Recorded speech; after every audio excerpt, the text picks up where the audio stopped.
Okay, so in this first example for section 3.2, we are going to look at our empirical rule.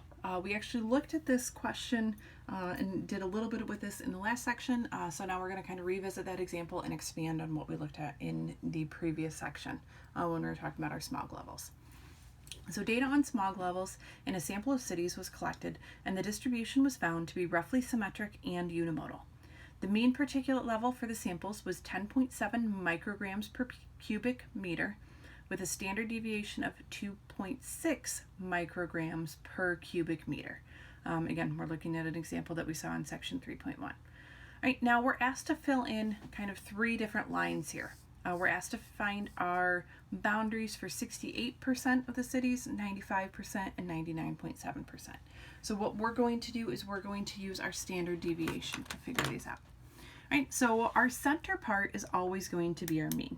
So 68% of the cities we're going to have smog levels within one standard deviation of our mean. So our mean is 10.7, right, and then we're going to subtract our 2.6. We get 8.1, and then we're going to take our 10.7.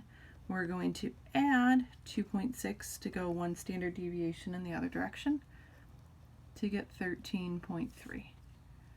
So about 68%, right, is going to be between 8.1 and 13.3.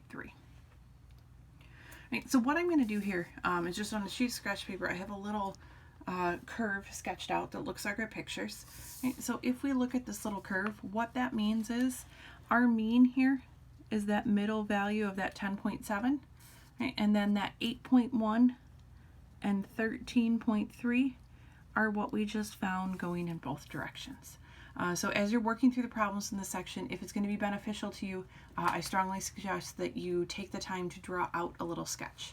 And we'll come back to this as we continue to go through this example. All right, about 95% of the cities are going to have smog levels in between, and we need to find these values. So one thing we can do, we can take our values that we had in this previous example and subtract and add them. So we're going to take that 8.1, which is our lower value. Since we subtracted to get the 8.1, we are going to subtract again. So we're going to subtract 2.6 again. We get 5.5. Then we're going to take our 13.3 that we got by adding. So we're going to add 2.6 to that one, and we get 15.9.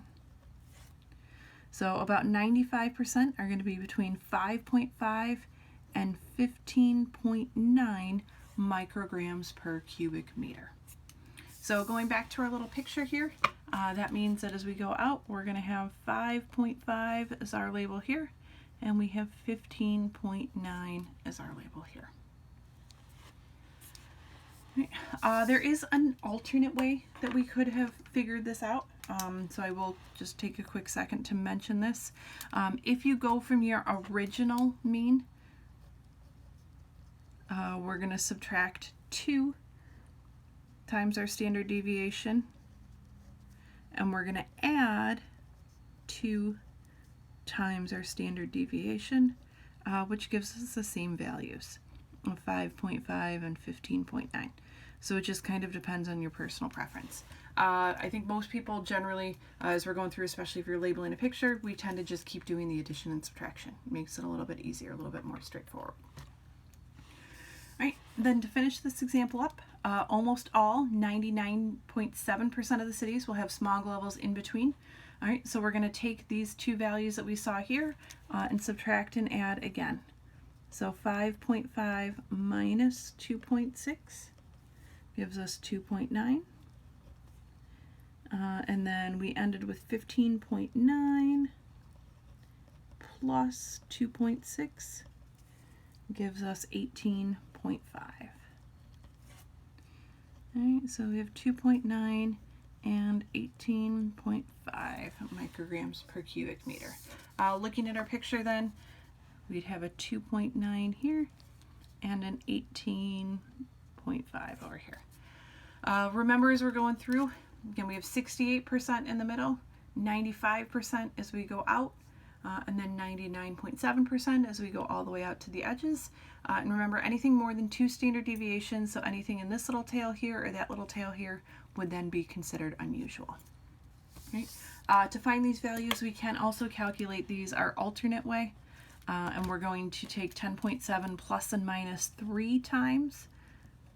So minus 3 times 2.6 is 5.5. 10.7 plus 3 times 2.6 is 18.5. Oh, excuse me, not 5.5. That first one should be 2.9. Looking at the wrong one. There. Right, so however we do our calculations, right, everything should match up nicely. Again, and what we see here matches up nicely with our little diagram. And sometimes, even if you don't draw the whole curve, just drawing yourself a little number line makes it a nice, quick, easy way to get through and work through these problems.